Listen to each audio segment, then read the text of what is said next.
जय श्री राम, जय श्री राधे सभी को। आइए श्री माघ मास स्नान महात्म के 15वें अध्याय की ज्ञान गंगा में हम मिलकर गोते लगाएं। शस्त्रार्जुन की बात सुनकर भगवान दत्तात्रेय जी बोले कि हे राजन, एक समय कांचन मालिनी नाम की एक रूपवती अप्सरा प्रयागराज में माघ स्नान करके कैलाश पर्वत को वापस जा रही थी। कांचन मालिनी नाम था इसका। और मार्ग में एक गुफा में बैठे हुए विशालकाय भयानक राक्षस ने उस अप्सरा से कहा कि हे सुंदरी, तुम कौन हो और तुम कहाँ से आ रही हो? तुम्हारे वस्त्र गीले क्यों हैं? तुम आकाश मार्ग से कहाँ जा रही हो?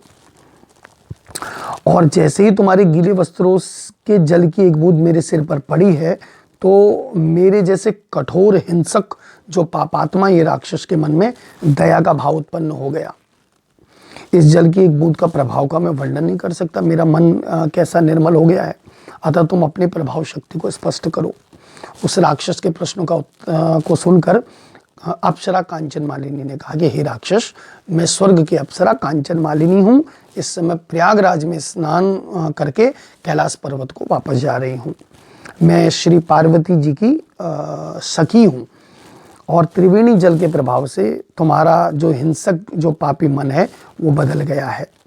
अब तुम त्रिवेणी जल के प्रभाव को भक्तिभाव से सुनो। इस त्रिवेणी के एक बूंद जल से तुम्हें जो परिवर्तन हुआ वो क्यों हुआ, क्या प्रभाव है इस त्रिवेणी के जल का? हे राक्षस, पूर्व जन्म में मैं कलिंगाधिपति की वैश्या थी, उसके राज्य में वैश्या थी। मैं अनिंद सौंदर्य और लावण्य से संपन्न थी, बहुत सौंदर्यवान थी मैं। और मैंने समस्त सुखों का भोग करते हुए अपने रूप के जादू से समस्त नगरवासियों को सम्मोहित कर रखा था। अनेकों प्रतिष्ठित संपन्न व्यक्ति अपना सर्वस्व खोकर भी मेरे पास आकर निर्धन हो चुके थे और अपना सब कुछ न्यौछावर कर चुके थे। सदैव मैं धर्म से विमुख रही। एक दिन मैंने सोचा, जब बहुत समय बीत गया कि इन पाप में लिप्त रहने के कारण मुझे नारकीय यातनाओं को भोगना पड़ेगा, तो मुझे आत्मिक सुख भी कभी प्राप्त नहीं हुआ।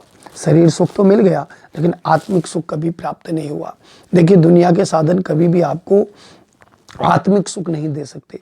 आत्मिक सुख प्राप्त करने के लिए आपको स्वयं ही अंतर्मुखी होना पड़ेगा।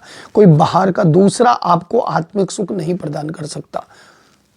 आत्मिक सुख के लिए आपको स्वयं ही प्रयत्नशील होना पड़ेगा और स्वयं ही आप आत्मिक सुख को प्राप्त कर सकते हैं।